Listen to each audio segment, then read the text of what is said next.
নেই। আমরা যাওয়ার আগে ওর ভার্সিটি থেকে ওকে নিয়ে যায়। আমি গিয়ে দেখি আমার ভাইয়ের ওর ভার্সিটির গাড়িতে রেখে দিয়েছে। আমার ভাইয়ের রক্তে ভিজে গেছে গাড়ির সিট। আমার ভাইয়েরও নেগেটিভ রক্ত ছিল, রেয়ার গ্রুপ ছিল। আমার ভাই রক্ত ঝরে শেষ হয়ে গেছে। আমার ভাইয়ের বুকে গুলি করেছিল, একটা গুলি আমার ভাই সব রক্ত শেষ করে দিয়েছে।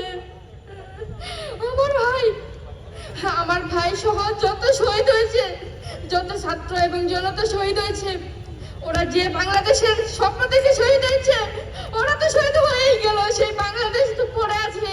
সেই শেখ হাসিনা তো দেশ ত্যাগ করে নিজের জীবন বাঁচিয়েছে, কিন্তু এই বাংলাদেশে তার সেটআপ রয়ে গেছে। তার তার মনের মতো সবাইকে সে সব জায়গায়, প্রশাসন থেকে শুরু করে সব জায়গায় সেটআপ করে দিয়ে গেছে। এই